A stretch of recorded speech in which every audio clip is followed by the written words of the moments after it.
Oh, excuse me, my camera cut off. So let's see. Full moon is activating your 10th house and your 4th house. The sun being at 19 degrees, 10th house, and the moon 24 degrees, conjunct Saturn retrograde, Aquarius 4th house. A phrase that came to my mind as I gazed at the layout in your chart was suspended in time.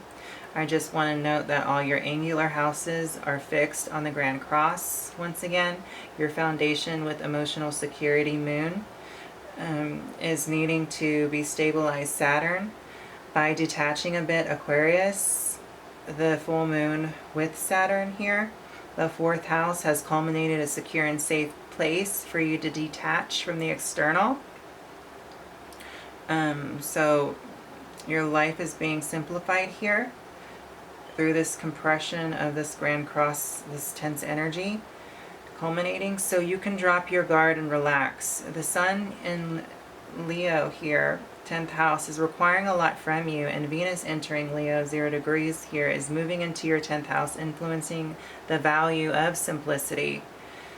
So what I'm picking up so far from this full moon is your external 10th house world is going to be simplified, and your internal world, 4th house, has been structured into a safe, sacred space for you to relax and process your emotions.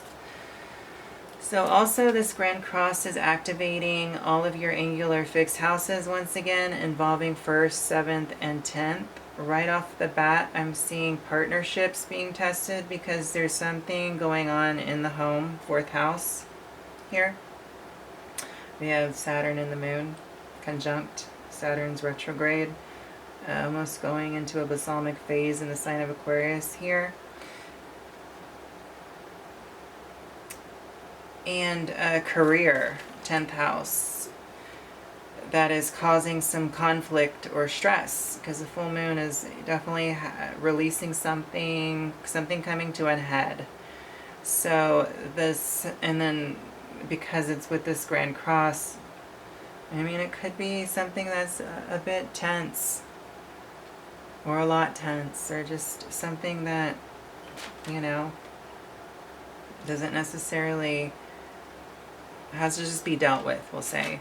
So the South Node Scorpio here in your 1st house, to me, it's signifying here that your persona self or presence even is a bit diminished here, or diminishing here in the eyes of your partner. And let me tell you why. You know, I don't mean to sound, you know, a certain kind of way saying, you know, that, but this is what is coming to me with your astrology here with this full moon. So, and if you don't have a partnership, this could very well be with yourself here. So not just with a partner or anything. It could be with someone very close to you, or it could be with yourself.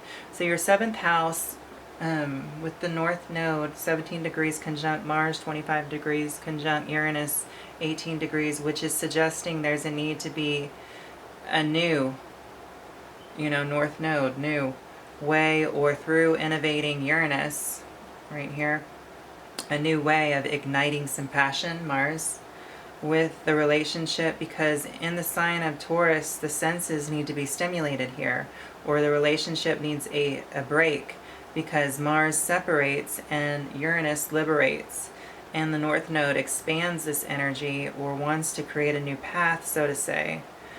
However, the 3 bisextiles I will explain shows various ways of keeping hope alive with this relationship, or the relationship with one's self. And I say this because 2 of the bisextiles activate the 7th house, and the other activate your 1st. So we got these 3 bisextiles that I mentioned earlier. However, 2 of them are activating partnership and your 1st house. So it's giving support to this. So there's a way to manage this if this is happening with you. So there's a solution here. There's a silver lining, you know. So also Saturn here in the 4th house could be restricting time spent at home, 4th house. And I say this because Jupiter 8 degrees retrograde right here, in the sign of Aries, your 6th house, it's making a square over here to Black Moon Lilith, 13 degrees Cancer, Could also have you traveling long distance to work and is perhaps causing a lot of suppressed emotions, adding to the strain on partnerships at the 7th house here. So if this is the case, then we know we just need to find some work / home life balance. Okay? That way close relationships don't get neglected. So do you see how this could be, you know, fairly understood that there's some conflict going on, or there's some imbalance going on between your partnership, you know, with self or significant other, something going on, and it's because work is taking you away from filling that void. Okay, because it's about like balance with the astrology, because we have all of these houses with different themes, and we must, you know, the planets go through them and we progress, but each house gets activated for us to pay close attention to, put time and energy into. So, you know, it's really all about balance here. You can't neglect one part of your chart. You just gotta kind of just manage what's needing to be addressed at the time. And that would be signified through, you know, major aspects or planets moving in a certain house, depending on basically what house is being activated, needing focus, time, energy spent to. And then you have your natural natal chart and your progression. So that's all to consider. That's, you know, what needs to be considered. But the T-squares are far many, you know, consisting of the Grand Cross, and they're just stress points that, you know, show us tests. So just understand what the tests are with the Grand Cross, and you should be able to pass or better manage, you know, these tests. So like I said, you know, some of these bisextiles are giving support to, if this is happening to you, this, you know, like neglect of relationship with oneself, or not having the time to be spent and cultivating and strengthening and providing that loving, nurturing attention to keep a relationship going, or even to self-care for yourself, because it's being, you know, the demand on you is being, you know, the house of career could be demanding a lot of your time and attention, so you're compensating through the 7th house, so to say. So the first bisextile here with Black Moon Lilith, 13 degrees Cancer, 9th house, is trining, let's see, it's trining over to your South Node in Scorpio, 17 degrees, and the midpoint connecting the trine, the two sides of the trine here, by semi-sextiles, is Mercury, 12 degrees, in Virgo, your 11th house.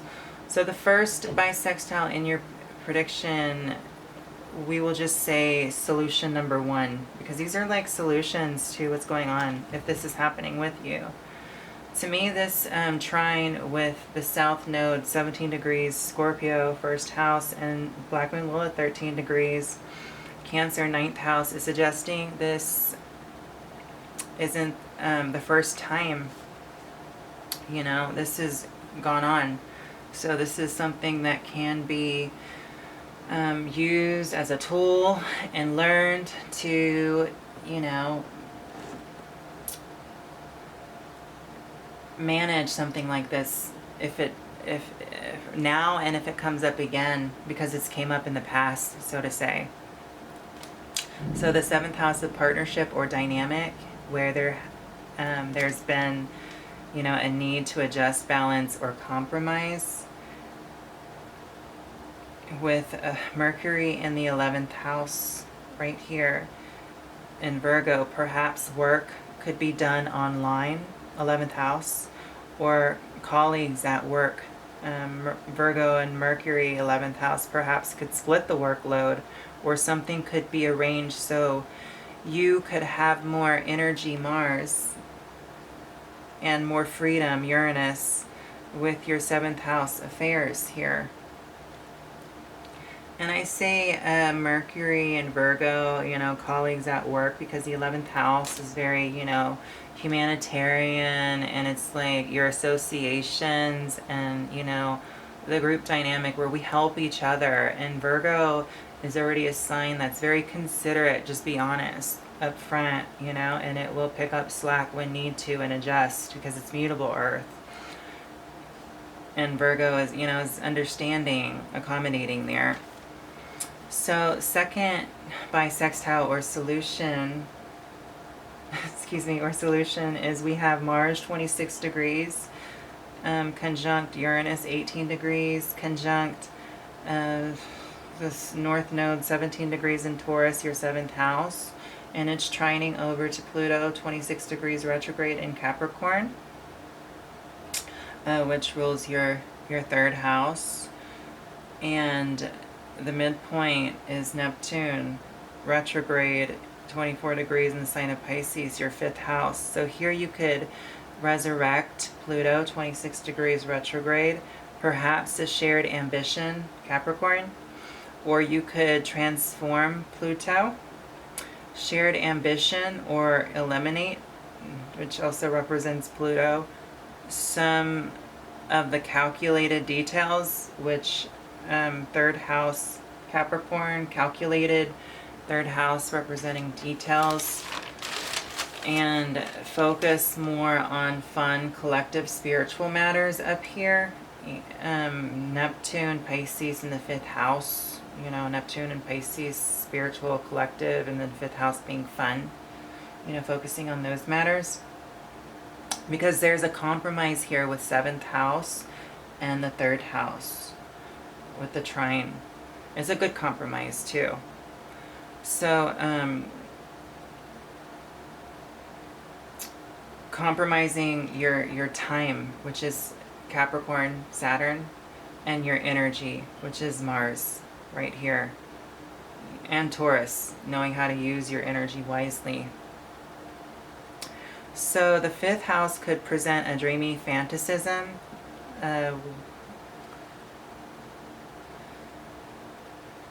Neptune, Pisces, dreamy fantasism that could merge the relationship and heal on a spiritual level, bring back some innocence, which is also, Pisces, Neptune, within the relationship, or a relationship with one's self, because a lot of the time Neptune does represent yourself, more so because it's retrograde, but it also represents the collective. But there's this like individual quality of Neptune, because it's leading one back to themselves and to God, so to say.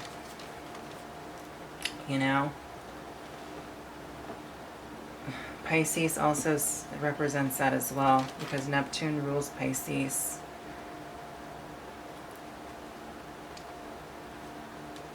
So the 3rd bisextile, or the last one here,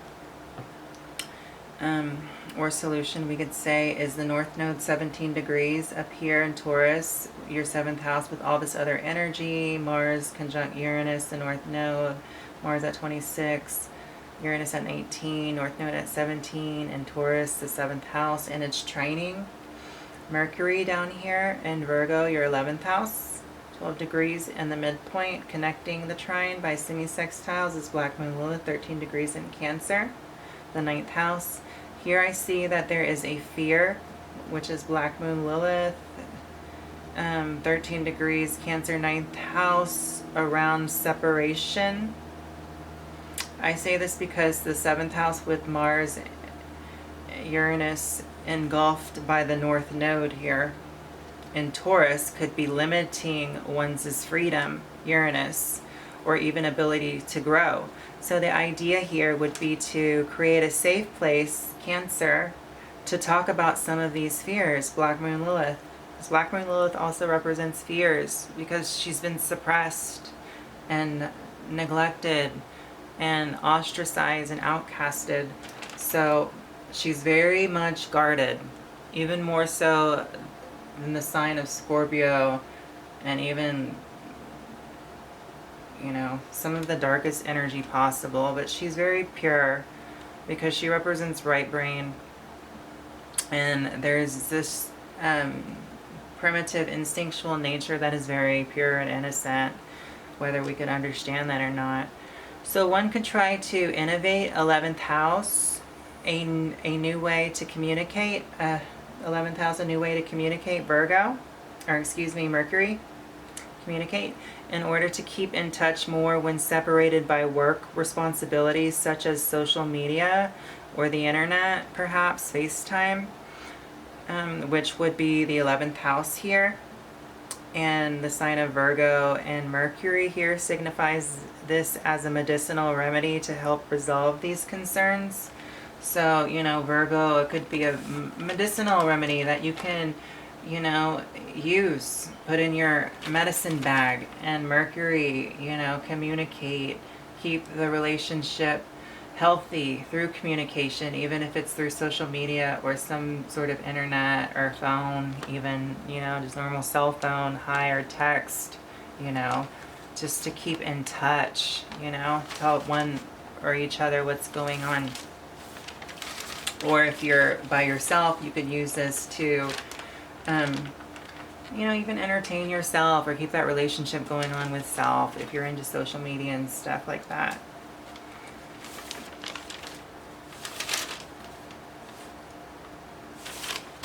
So that's what I have for your full moon prediction. And now we're going to the tarot here. So I'm doing the tarot a little differently, which we're going to, let's see, we're going to pull 12 cards, and then I'll show you the 12, and then I will just reshuffle and pull 6. So it'll be like a 6-card spread, and then I'll close your full moon horoscope or the tarot section with the color that I receive from whatever color stands out for me from your spread. It will be an oracle message to close with, and then we'll use the other 6 cards later for your new moon horoscope closer at the end of the month. I'll refer back to this video and see what cards were pulled, and then we'll shuffle those 6 again and, you know, split the deck, turn the deck over for reversal purposes, and give it really good shuffle. So let's go ahead and pull 12 cards here. So let's see. Here's one. So here's the Wheel of Fortune.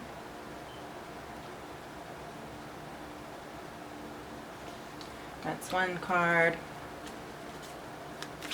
Okay. And then we got